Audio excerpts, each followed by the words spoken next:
Aleluia. Eu tenho uma palavra para ministrar o seu coração, amém?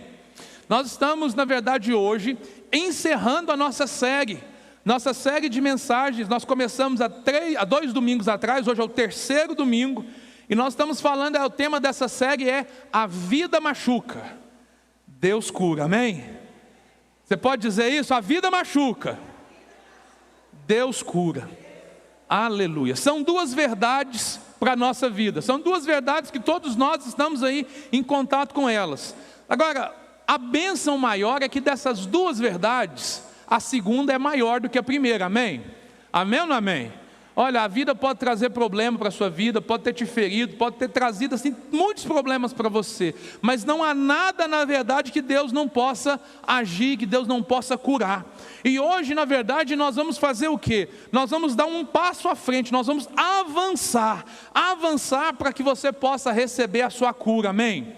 Diga comigo assim: eu vou avançar para a cura que Deus tem para mim.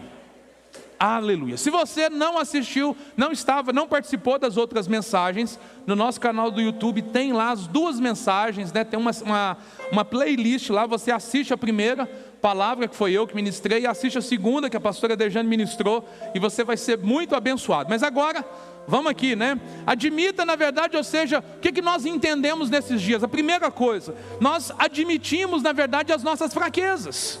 A Bíblia diz, na verdade, em Jeremias 33, verso 6, a Bíblia diz o seguinte, Jeremias 33, 6, todavia trarei restauração e cura, curarei o meu povo e lhe darei muita prosperidade para a maturidade. É uma promessa de Deus para você. Deus quer trazer cura sobre a sua vida. Em Hebreus, no capítulo 6, o verso 1, a Bíblia diz o seguinte: portanto, já que Deus quer fazer isso, o que nós precisamos fazer? Portanto, deixemos os ensinos elementares a respeito de Cristo e avancemos para a maturidade. Ou seja, possamos avançar para aquilo que Deus, na verdade, preparou para nós. Para que a gente possa desfrutar disso, você viu que na primeira mensagem, ou seja, qual que foi a palavra? Admita suas fraquezas. O apóstolo Paulo, na verdade, nos mostrou isso, através de Romanos capítulo 7, verso 20. O que diz a palavra de Deus em Romanos 7, 20? Ora, se faço o que não quero, já não sou eu quem faz, mas o pecado que habita em mim. Ou seja, todos nós temos essa natureza dentro de nós, nós estamos lutando com isso, e muitas das vezes a gente quer agradar a Deus, a gente quer viver o milagre de Deus, mas a gente trava. O que a gente precisa fazer? Ou seja, admitir as nossas fraquezas. Por quê? Porque o poder de Deus se aperfeiçoa nas nossas fraquezas, amém? Amém ou não amém?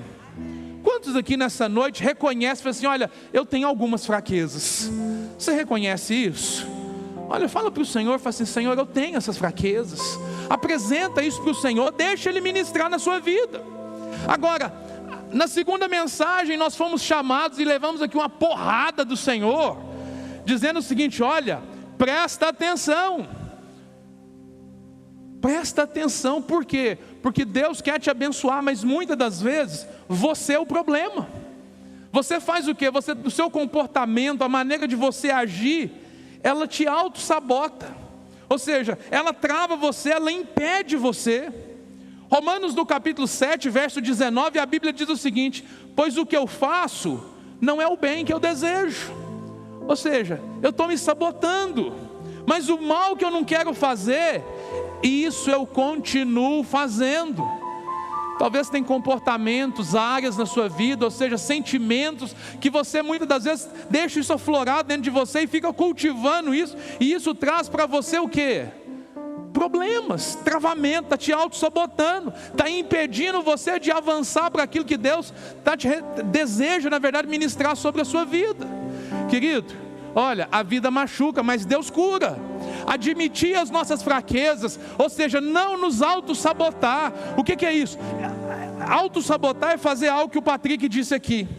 Às vezes a gente sabe o que deve fazer, mas a gente não consegue colocar em prática. Aí o que a gente faz? A gente está se sabotando. A gente está deixando o orgulho falar mais alto, a gente está deixando assim a angústia falar mais alto, a ansiedade. E na verdade isso tudo traz problema para as nossas vidas. Mas Deus te trouxe hoje aqui para a gente poder avançar para a cura, amém? Amém ou não amém? Filipenses capítulo 3, verso 13, a Bíblia diz o seguinte: não penso que eu mesmo já o tenha alcançado, mas uma coisa, apenas uma coisa eu faço, esquecendo-me das coisas que ficaram para trás e avançando para aquelas que estão adiante. O que você precisa entender? Você é o resultado de todas as suas escolhas e experiências que você teve na sua vida. É o que você é hoje no presente. Mas deixa eu te dizer uma coisa: não significa que você vai ser assim para sempre. Talvez você olhe para você hoje, você perceba só defeitos, só falhas, só limitações, só dificuldades. Mas a palavra de Deus está nos fazendo o quê? Olha, reconhecer a realidade faz parte, mas é preciso que você tome uma decisão de deixar o passado no lugar em que ele deve estar. E qual que é o lugar do passado? No passado, é para trás. Eu preciso viver no presente, olhando para frente, olhando para aquilo que Deus vai fazer, para aquilo que está preparado para mim, para aquilo, ou seja, que na verdade eu desejo experimentar. Pastor, mas isso é muito difícil. É mesmo, é muito difícil. Mas a Bíblia diz o seguinte, em 2 Coríntios capítulo 12, verso 9: a minha graça é suficiente para você, pois o meu poder se aperfeiçoa na fraqueza. Portanto, eu me gloriarei ainda mais alegremente em minhas fraquezas, para que o poder de Cristo repouse sobre mim. Essa é a chave. Ou seja, entender que é por meio da graça de Deus que nós seremos abençoados, é por meio do favor de Deus que nós vamos avançar e vamos receber aquilo que Deus tem para nós. Deixa eu te fazer uma pergunta, olha para mim, responda para você mesmo aí agora. Você já tentou, presta atenção, você já tentou mudar a sua vida na força assim do seu braço, na força assim da sua determinação? Você já tentou mudar? Sim ou não? Olha, eu tentei muitas coisas. Nos últimos anos aí eu lutei muito contra, na verdade, ou seja, um inimigo que eu tinha, um inimigo chamado obesidade. Mas o que acontece? Por mais que eu tivesse força de vontade, por mais que na verdade, ou seja, eu tentasse, chegou um momento que eu percebi o seguinte: não tem jeito, o que eu quero fazer eu não faço, eu não dou conta, ou seja, eu sou fraco. Então, ou seja, precisou na verdade que eu tomasse na verdade medidas extremas, que eu tomasse uma decisão, que eu avançasse uma linha que eu não poderia voltar. Ou seja, eu optei na verdade, ou seja, para mim, ou seja, ter passado por essa cirurgia é uma declaração clara, na verdade, que eu não conseguia sozinho, que eu era fraco, ou seja, para vencer aquele inimigo. A cirurgia foi só uma ferramenta, mas presta atenção, o mais importante é o processo que está sendo desenvolvido. E Deus, na verdade, Ele usa de ferramentas para nos abençoar e fazer que a gente possa, para que essa mudança na minha vida seja concreta, seja duradoura. Ou seja, eu preciso mudar aqui. Mas agora, os resultados, eles me impulsionam para frente. Ou seja, eles me impulsionam e fazem com que, ou seja, eles reforçam, na verdade, me dão a força que eu não tinha para fazer o que é preciso. O que a gente precisa entender? Olha, tem muita coisa na sua vida que você não vai conseguir mudar com o seu esforço, com a sua determinação. Não vai. Ou seja, é mais forte que você. Mas qual que é o primeiro passo para a mudança? É aceitar, na verdade, ou seja, entender a sua fraqueza, parar de se auto-sabotar e, na verdade, ou seja, tomar uma decisão para avançar. Uma decisão que pode realmente mudar a sua vida. Bom, eu dei o exemplo da minha vida. Talvez você não tenha problema com isso, mas talvez você tenha tantos outros problemas, que Deus está colocando na sua frente aí a decisão para você tomar, para você mudar a realidade da sua vida, e você está fazendo o quê? Está se auto-sabotando. Como? Por meio da procrastinação. Amanhã eu faço, e não faz nunca. Deixa eu te fazer uma segunda pergunta. Você já tentou produzir assim dentro de você uma cura emocional? Você está triste, triste, triste, aí você acorda e fala assim: aí eu estou alegre, eu estou alegre, eu estou alegre. Não, eu não estou triste, eu estou alegre. Resolve isso. Querido, você não consegue curar suas emoções sozinho. Você não consegue. Por quê? Porque nós somos seres emocionais. E quer saber? A doença do nosso tempo, ela está relacionada com as nossas emoções. Depressão, ansiedade, síndrome do pânico, pensamento acelerado. Todas essas crises, elas estão relacionadas com o quê? Com a nossa parte emocional. E a gente fica tentando tratar o sintoma, e muitas vezes você se entope de remédio, e mesmo assim você não é curado. Você simplesmente você abandona uma dependência e se torna dependente de outra coisa. Não é isso que Deus quer para você. Olha, eu preciso que você entenda, eu sou totalmente a favor da medicina, mas eu entendo na verdade a medicina como uma ferramenta que Deus vai usar para abençoar a sua vida e te livrar disso. Agora, uma terceira pergunta. Insana. Você já tentou mudar os outros? Já tentou mudar os outros? Sim ou não? Isso é insanidade. Ninguém muda ninguém. E às vezes a gente fica forçando a barra com os outros para eles mudarem. Quantas das vezes, na verdade, ou seja, tem maridos e esposas que atrasam a obra de Deus na vida do seu cônjuge. Por quê? Porque ele fica tentando converter o marido à força, ou a esposa à força. Não funciona. Quem muda as pessoas, na verdade, é Deus.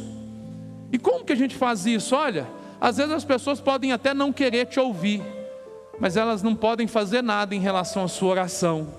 Ou seja, é por meio da oração que nós vencemos. Agora, essas três perguntas mostram para nós uma realidade de muitas pessoas, que muitas pessoas acham que eles podem avançar para a cura, para a solução dos seus problemas, e tudo o que eles precisam é só de força de vontade. Não adianta. Não basta apenas força de vontade. Isso não é uma meia verdade. Isso na verdade é uma mentira. Olha o que o apóstolo Paulo diz a respeito disso. Romanos no capítulo 7, o verso de número 18 e 19, diz o seguinte: olha, sei que nada de bom habita em mim. Eu reconheço as minhas fraquezas. Sei que nada de bom habita em mim. Isto é, em minha carne, porque tenho o desejo de fazer o que é bom, mas eu não consigo realizá-lo. Eu me saboto, pois eu faço o que não é o bem que eu desejo, mas o mal que eu não quero fazer, esse eu continuo fazendo. Ou seja, é a realidade, na verdade, nossa. Às vezes, ou seja, eu quero vencer a situação, quero vencer esse inimigo, quero vencer essa dificuldade. Eu oro a Deus e falo assim: Deus me ajuda a vencer isso, Deus me ajuda a vencer esse pecado. Mas eu estou o tempo todo me expondo a situações em que esse pecado vai vir, e eu vou ser tentado. Nós precisamos entender que de tentação, a gente não procura tentação para resistir, a gente foge de tentação. O que é que nós precisamos?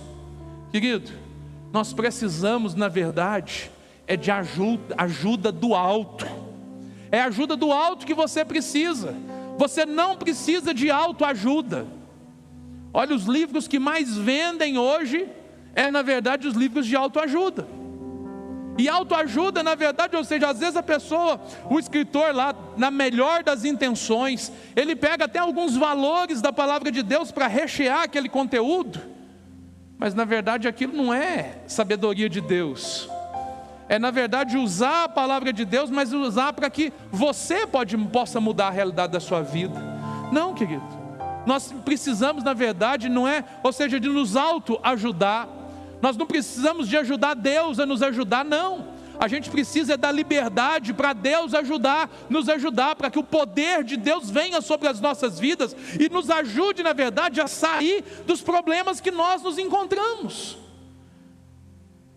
Tem horas que a gente entra em algumas áreas de problema, de dificuldade, de frustração, que é como se fosse um lugar de areia movediça, que quanto mais você mexe, mais você afunda. Querido, para de tentar resolver a sua vida do seu jeito. Você precisa de fato de ajuda de Deus. Você precisa, na verdade, da força da visão. Ou seja, para que força de visão? Para viver o propósito. É você, olha, para quem não sabe, para quem não tem visão, para quem não sabe, ou seja, aonde quer chegar, qualquer lugar serve. Qual que é o alvo que você tem para a sua vida? Qual que é o sonho, na verdade, que Deus tem colocado no seu coração? Quais são os sonhos, na verdade, que Deus tem feito você sonhar? E você olha, na verdade, e você faz o quê? Você fala assim, é impossível. Pode até ser impossível, mas Deus pode. Se você manter o foco, na verdade, na visão que Deus te deu, Ele vai te conduzir por esse caminho. A gente precisa, na verdade, da força do compromisso. Ou seja, você precisa se comprometer com Deus e estabelecer, na verdade, prioridades. Você vai viver agora 21 dias que vai testar suas prioridades. Como assim? Ninguém duvida que jejuar é bênção, que um período de consagração é uma bênção para a minha vida, é algo assim poderoso. O problema é amanhã, quando você acordar e você levantar e sentir assim aquele vazio dentro do seu estômago, aquela fome, aquela vontade de tomar aquele café. Aí você tem que lembrar o quê? A minha prioridade é o Senhor. Eu vou jejuar esses dias. Mas eu estou com fome, eu sei, mas eu vou segurar as pontas aqui, eu vou até o meio-dia. Por quê? Porque é o Senhor que me sustenta. Eu quero, na verdade, ou seja, eu preciso muito do alimento, mas eu preciso mais ainda do Senhor. Ou seja, é ter compromisso, ou seja, com as suas prioridades. Você precisa, na verdade, entender que isso tudo na sua vida, na verdade, é o quê? Você precisa entender que o que Deus vai fazer na sua vida é um processo. E processo tem começo, meio e fim. Você sabia que Deus, na verdade, Ele trabalha nas nossas vidas por meio de processo? Olha, eu creio que Deus tem o poder para fazer o quê? No estalar de dedos, Ele resolver todos os meus problemas. Deus pode fazer isso, Ele pode, e com isso o quê? Acabou os problemas. A pergunta, na verdade, é por que Ele não faz isso? Sabe por que Ele não faz? Se Deus resolveu o seu problema sem submeter você ao processo, você não aprende, você não amadurece, você não cresce. E aí sabe o que vai acontecer? O inimigo vai fazer você cair em outra área da mesma forma como você estava caído nessa. Então o que Deus quer fazer? Deus quer, na verdade, ou seja, te dar força suficiente para você vencer o processo, vencer essa área de tratamento. Para quê? Para que essa brecha na sua vida seja quebrada. A gente precisa, na verdade, parar de terceirizar as coisas. Ou seja, Deus quer trabalhar na sua vida. Deus quer, na verdade, que você aprenda, na verdade, coisas importantes na sua vida. E eu afirmo para você uma coisa: as bênçãos mais significativas na sua vida, as maiores bênçãos, elas acontecem por meio do processo. É no processo que Deus te abençoa. Olha, o povo de Israel orou para que eles pudessem ser livres do Egito. E o que a Bíblia diz? Deus ouviu, mas Deus começou um processo. Qual processo? Nasceu Moisés. O Moisés foi criado pela filha de Faraó, foi instruído. Quando chegou a idade da sua juventude, ele entendeu o propósito, mas ele precisava ainda ser curado, transformado. E aí o que acontece? Ele é levado para a terra de Midian. Tudo isso é processo. E depois Deus aparece para ele na sarça ardente, mostra para ele a visão. Ele volta, liberta o povo e parte ali com milhões de pessoas. Deus ouviu isso 80 anos antes. Mas foi um processo até que aquilo acontecesse. Deixa eu te dizer uma coisa: Esse é o tempo que Deus nos chamou para acelerar os processos deles nas nossas vidas, amém? Para acelerar, na verdade, isso. Ou seja, existe um processo. O que Deus pode fazer? Ele pode acelerar isso tudo. É bênção, é bênção. Olha, tudo tem um tempo determinado. É o que a Bíblia diz. Mas Deus pode, Ele é o Senhor do tempo, na verdade. O que eu preciso aprender? A ação de Deus na sua vida, ela vai acontecer no início, no meio e no fim. Mas você precisa entender que o processo é indispensável. O que é isso? O que quer dizer isso? Você vai ter que passar. Você vai ter que vencer. Você vai ter que superar essa área na sua vida. Você vai ter que na verdade, ou seja, reconhecer essa fraqueza, assumir essa fraqueza, vencer esse problema. A gente precisa, na verdade, ou seja, obter esse aprendizado. É quando a gente aprende, na verdade, os motivos, as razões, as circunstâncias que nos levam, na verdade, ou seja, a viver isso tudo, a experimentar, na verdade, ou seja, a nos tornar aquilo que nós nos tornamos. Foram as circunstâncias, os problemas. Nada disso aconteceu por acaso. Deus quer, na verdade, trazer clareza para você, para que você, na verdade, possa entender o que Ele está fazendo na sua vida. E você possa olhar para você, assim como o apóstolo Paulo, e dizer: olha, não que eu tenha recebido tudo, mas uma coisa eu faço, esquecendo-me das coisas que ficaram para trás, eu avanço para adiante, eu avanço para frente. Pastor, mas o que eu preciso fazer para isso? Bom, para você aprender, é necessário, na verdade, que você possa superar alguns obstáculos, superar alguns montes, superar obstáculos, ou seja, que você vai encontrar na sua vida. Sabe qual que é um dos principais? E talvez seja a maior dificuldade que nós aqui tenhamos. É a religiosidade. A sua religiosidade pode te impedir de iniciar esse processo. Olha, nós como igreja nem tanto. Mas quem tem aqui mais de 20 anos de... Por que eu estou dizendo que nós nem tanto? Porque nós não temos ainda 20 anos de igreja. Em 2023 nós vamos fazer 10 anos. Mas nós talvez não tenhamos sofrido tanto essa situação que eu vou compartilhar com você. Mas quem tem aí mais de 20 anos de igreja, com certeza, na verdade, ou seja, passou por isso. A gente precisa, na verdade, ou seja, existem muitas pessoas que hoje estão travadas e não permitem, na verdade, o processo de Deus, de transformação acontecer na vida deles. Por quê? Por causa da religiosidade, eles estão travados. Deixa eu te mostrar por quê. No passado, o que fazia? Quando um irmão lá caía em pecado, tinha uma dificuldade e ele caía em pecado, o que acontecia? A igreja, no intuito assim de ajudá-lo, de abençoar a vida dele, ou seja, trocava os pés pelas mãos, trazia o irmão pecador aqui na igreja, na frente, e esse irmão fazia o quê? Confessava o pecado para a igreja e pedia perdão. O que aconteceu com isso? As pessoas entenderam uma coisa: eu não posso falar dos meus pecados para ninguém, porque se eu falar dos meus pecados, eu vou ser punido, eu vou ser envergonhado. Então o que as pessoas fazem? Elas escondem as suas falhas, elas escondem tudo, elas não falam para ninguém. Por quê? Porque a nossa religiosidade, ou seja, machucou e feriu inúmeras pessoas. Querido, eu estou aqui na sua frente hoje como seu pastor, como representante da igreja, como representante do Senhor, para fazer algo profético na sua vida.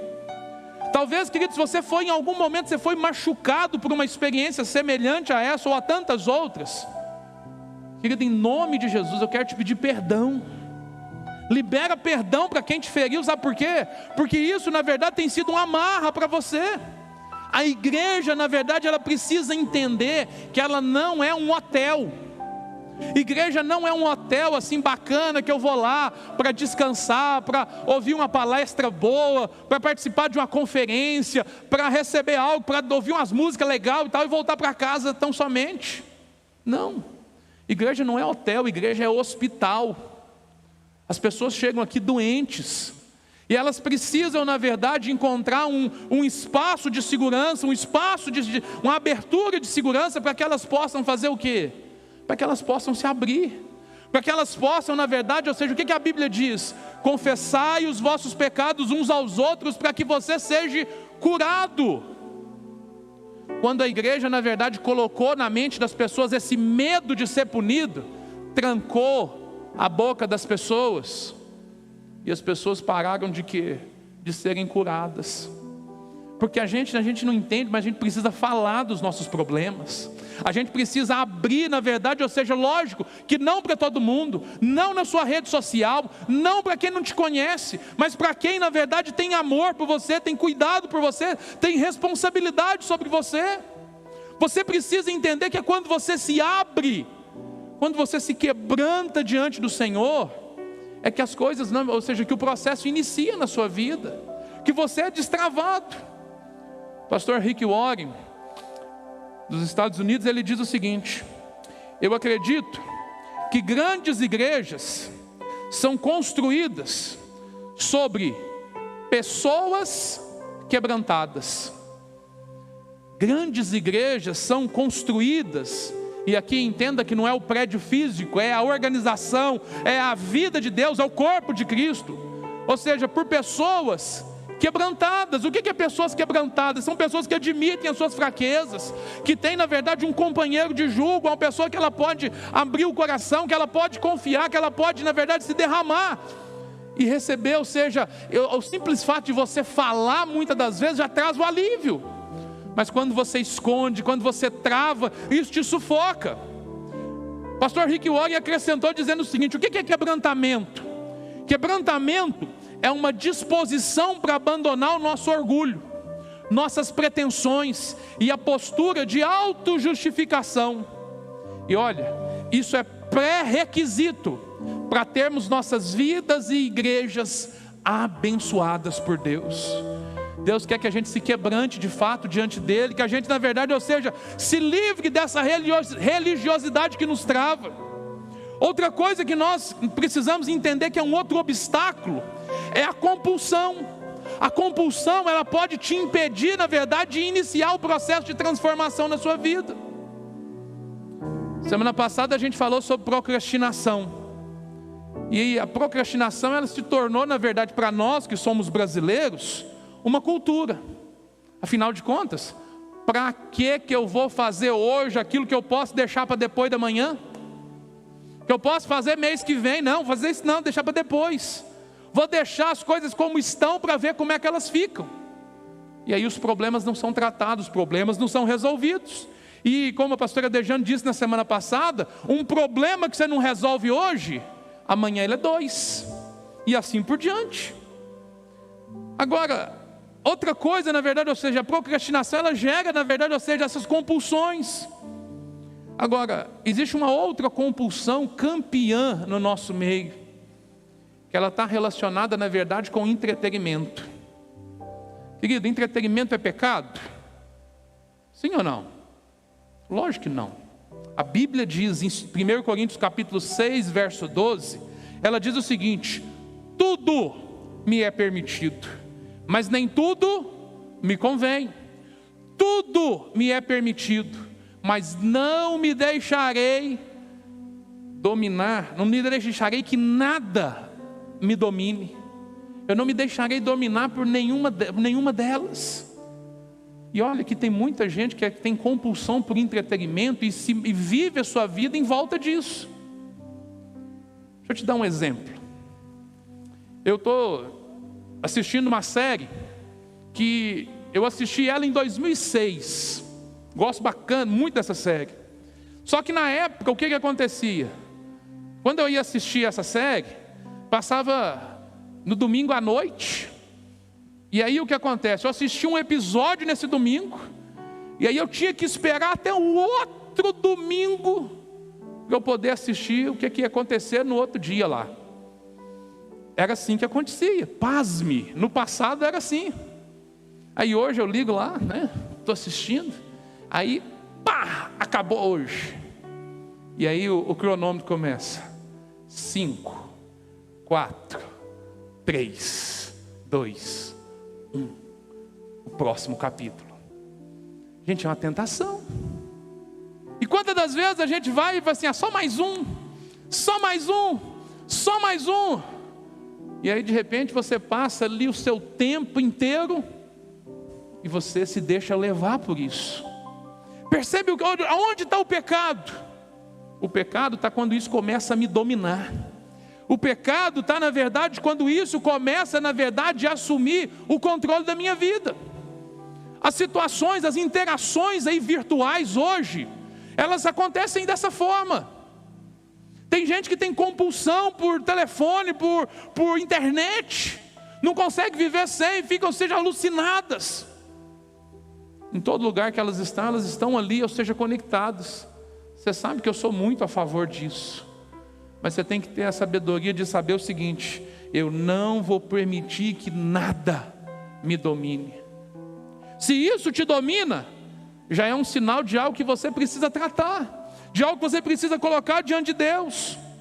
Agora tem um outro obstáculo muito frequente, e esse obstáculo a gente chama de codependência. A codependência, ela pode te impedir de iniciar esse processo de transformação na sua vida. O que é isso? Codependência é uma forma de você criar, na verdade, uma compensação para um vazio criado dentro de você. E esse vazio que acontece dentro de você, ele é gerado por causa da orfandade, de uma paternidade não resolvida, na verdade, ou seja, de sentimentos de rejeição. Aí o que acontece? Ou seja, a condependência é algo que eu crio a partir disso. E aí o que acontece? Ela me incapacita muitas das vezes de sustentar relacionamentos saudáveis com os outros e comigo mesmo. A codependência, ela existe de duas formas.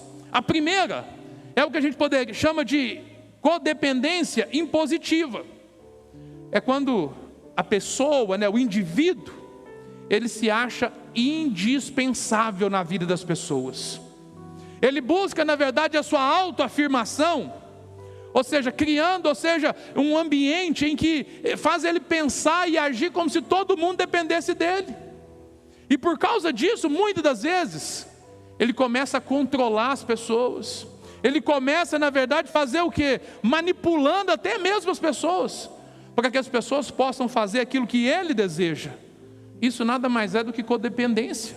É uma realidade que vem sobre nós e que atrapalha esse processo de cura, de transformação, trava a nossa vida.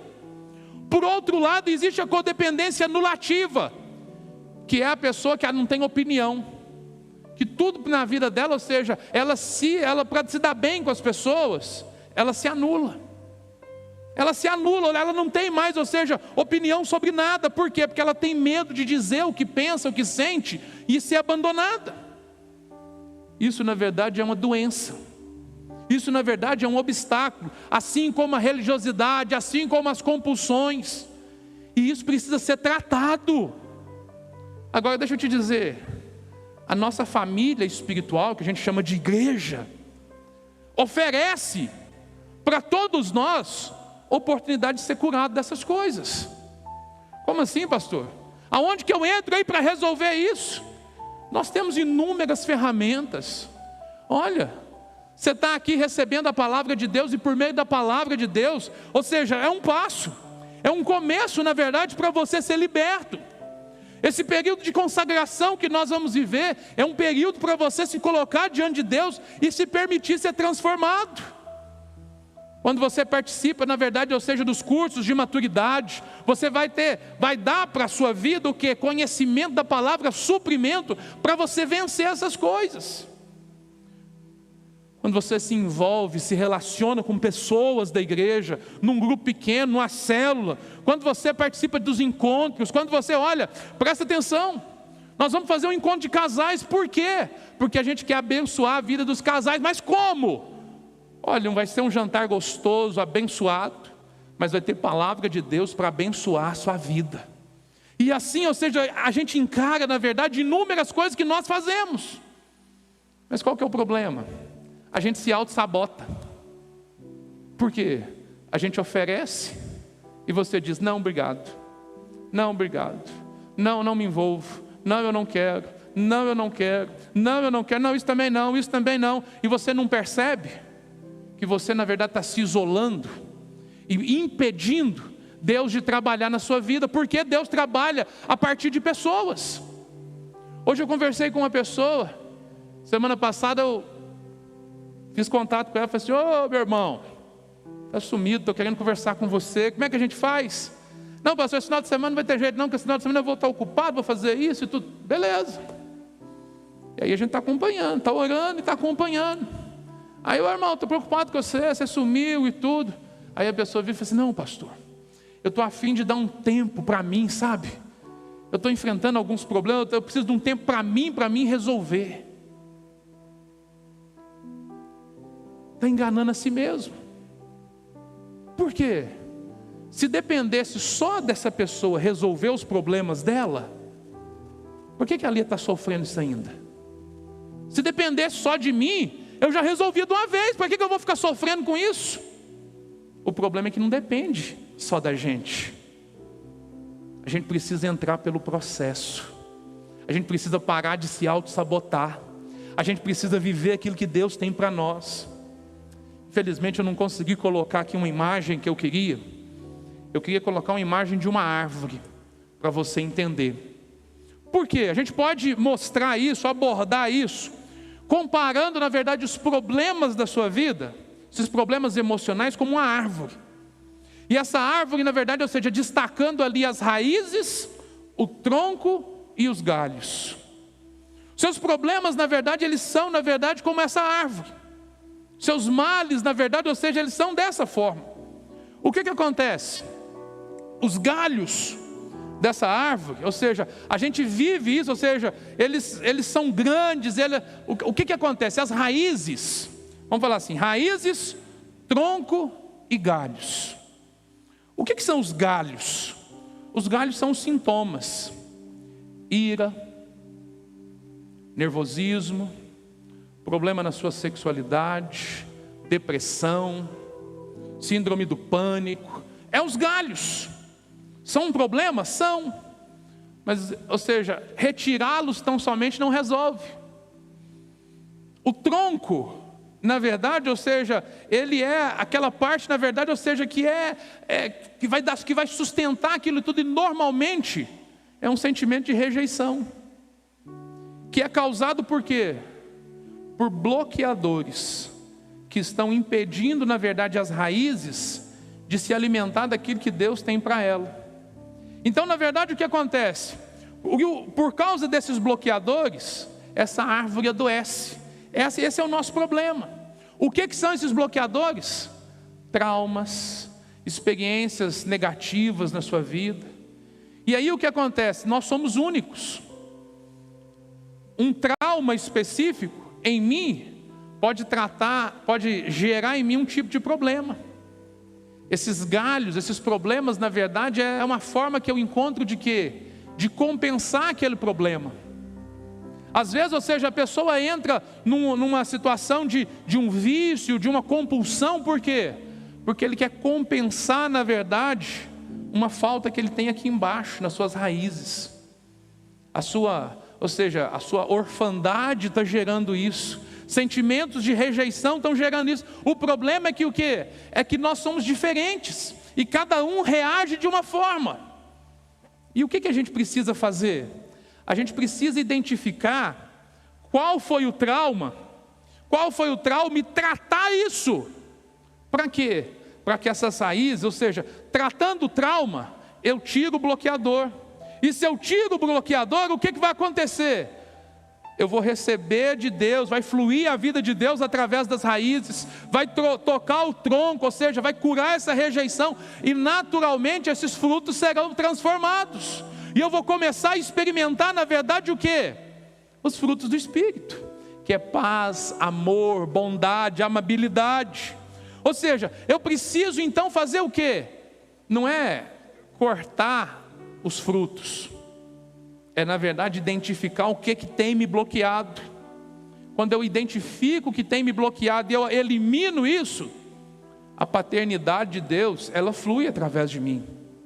Eu vou me sentir como um filho amado de Deus. E quando eu entendo isso, o que vai acontecer? A cura vem sobre a minha vida. Você precisa nessa noite, querido, avançar. E qual que é o próximo passo? Qual que eu preciso fazer? Uma coisa eu faço, esquecendo as coisas que ficaram para trás. Não é que você, na verdade, ou seja, vai abandonar o seu passado. Você vai olhar para o seu passado, na verdade, ou seja, como aquele que dirige e olha para o retrovisor, para orientar, na verdade, aquilo que você está indo para frente. Às vezes é necessário fazer algumas manobras no percurso, correções de rota. E para fazer uma correção, é necessário olhar para trás, identificar o problema. E não viver atrás daquele problema. Identificar o problema e buscar a cura, retirar aquilo da minha vida. Pastor, mas o que a Bíblia diz sobre isso? Eu te mostro. 2 Coríntios, capítulo 1. Abre a sua Bíblia aí. Diz o seguinte: bendito seja Deus e Pai de nosso Senhor Jesus Cristo, Pai das misericórdias, e Deus de toda consolação, que nos consola em todas as nossas tribulações, para que, com a consolação que recebemos de Deus, possamos consolar os que estão passando por tribulação. Olha para mim. Lembra que eu te disse que igreja não é hotel, é hospital? O que Deus faz? Deus, Ele trabalha na sua vida para curar, para trazer cura sobre as suas tribulações, para que você seja livre de todas essas pressões, amém? Mas o texto está dizendo para nós qual que é o sentido de ser igreja. Deus faz isso por mim, com um objetivo, com um propósito. Ele faz isso porque você é um filho amado, porque Ele te ama. Mas Ele tem um propósito para você. O texto continua: para que, com a consolação que recebemos de Deus, ou seja, nós recebemos a solução do nosso problema, a cura das nossas vidas. Sabe para quê? Para consolar aqueles que estão atribulados. Deixa eu te falar uma coisa: a sua área de dificuldade, de problema, de enfermidade, é um ministério que Deus plantou dentro de você. Se você hoje está vivendo aí um casamento atribulado, está indo em problemas no casamento, Deus quer curar o seu casamento, sabe para quê? Para que você seja alguém que possa ajudar outros casais. Às vezes você está invernado em dívidas, em tantos problemas. Deus quer usar esse problema seu, quer curar você nessa área, sabe para quê? Para que você possa ajudar outros que estão passando por tribulação. Deus, na verdade, Ele nos cura para que a gente possa curar. Agora, antes de você querer sair ajudando as pessoas, você precisa, na verdade, reconhecer suas fraquezas, parar de se auto-sabotar e dar um passo. Qual que é o passo? Eu preciso me tratar, eu preciso ser curado, eu preciso receber essa cura. Às vezes você olha e fala assim: mas pastor, como que eu identifico isso na minha vida? Uma área que eu preciso assim, tratar, que precisa de recuperação. Tem uma dica simples para você descobrir. Quer ver? Tudo que você tem dificuldade de falar com os outros é uma área em potencial para você tratar. Se as pessoas viram para você assim: como é que está a sua casa, como é que está seu casamento? Você fala assim: tá bom. E o jogo hoje, você viu? O que eu faço? Eu respondo e mudo de assunto. Passo a vez, não quero entrar nessa área. Sabe por quê? Isso é um sintoma, na verdade, que você não foi tratado nisso. Um dia eu ministrei num casamento, o segredo do casamento. Sabe qual que é o segredo do casamento? O segredo do casamento é não ter segredo. Se você tem segredo com o seu cônjuge, isso é uma área que você precisa tratar. Querido, se as suas finanças, na verdade, elas precisam ser escondidas, se você não gosta de falar com isso, é porque possivelmente você já sabe que existe algo reprovado, e você tem medo que as pessoas descubram. E aí o que a gente faz naturalmente? A gente esconde. Tudo que você não pode falar, é porque já está fora de controle da sua vida. Está fora de controle. Aí você fala assim, mas será que é? É sim. O que você precisa fazer? Você precisa ser transformado. Pastor, mas como que eu sou transformado? Bom, tem 8 decisões que podem mudar a sua vida. Que decisões são essas? Primeiro, eu decido admitir. Quando você toma a decisão de admitir, diz assim, olha, eu realmente tenho problema. Eu tenho problema nessa área, eu preciso mudar essa área, eu preciso buscar ajuda nessa área. É o primeiro passo para você ser curado. Provérbios 28:13 diz, quem esconde os seus pecados não prospera, mas quem confessa e os abandona, encontra misericórdia. É isso que a gente precisa fazer. A segunda decisão é decidir confiar. Você precisa dizer, eu preciso confiar, mas confiar em quê? Eu preciso confiar em Deus, que Deus pode mudar isso. Eu preciso confiar que Deus vai colocar pessoas na minha vida para me ajudar, porque Deus trabalha por meio de pessoas. Mas se você não confia, não tem jeito de Deus agir. O profeta Naum, no capítulo 1, verso 7, ele diz o seguinte, o Senhor é bom, um refúgio em tempo de angústias. Ele protege os que nele confiam. Você confia no Senhor? Se o Senhor fala assim, pisa na água, você vai pisar? Ou você vai falar assim, não Senhor, não, mas eu não sei. Provérbios 3:5 vai dizer, confie no Senhor de todo o seu coração, e não se apoie no seu próprio entendimento. Quantas das vezes você deixa de confiar em Deus, a palavra de Deus está dizendo para você ir nessa direção, e você faz o quê? Vai para cá, vai para lá. Por quê? Você fica assim, no meu modo de pensar não é bem assim. Não tem jeito. Terceira decisão, você precisa se entregar. Você precisa entregar a sua vida. É você, na verdade, entregar é tudo. É entregar os seus problemas, entregar as suas dificuldades, as suas fraquezas. Deus tem um convite para nós. Mateus 11:28 vai dizer, venham a mim, todos que estão cansados e sobrecarregados, e eu lhes darei descanso. Deus tem descanso para você, mas você precisa se entregar. O Salmo 37, o verso 5 vai dizer, entrega o teu caminho ao Senhor, confia nele, e ele vai agir. Eu só consigo fazer isso quando eu confio no Senhor. O Salmo 55, verso 22, a Bíblia diz, entregue as suas preocupações ao Senhor, e Ele o sustentará, jamais permitirá que o justo venha cair. É o que Deus quer fazer na sua vida. Quarta decisão, você precisa aprender a depender de Deus, confiar e depender de Deus. O Salmo 62, o verso 7 diz, a minha salvação e a minha honra de Deus dependem. Ele é a minha rocha firme, o meu refúgio.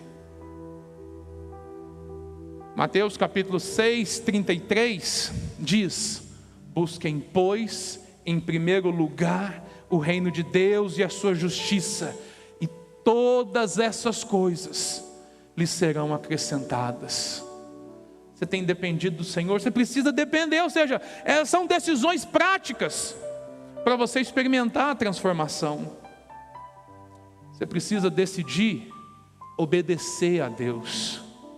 Você tem coragem de falar assim, Deus, o que o Senhor me disser nessa noite, o que o Senhor me disser ao longo desses 21 dias, eu vou fazer? Você tem coragem? Não é o que o pastor disser, é o que Deus falar.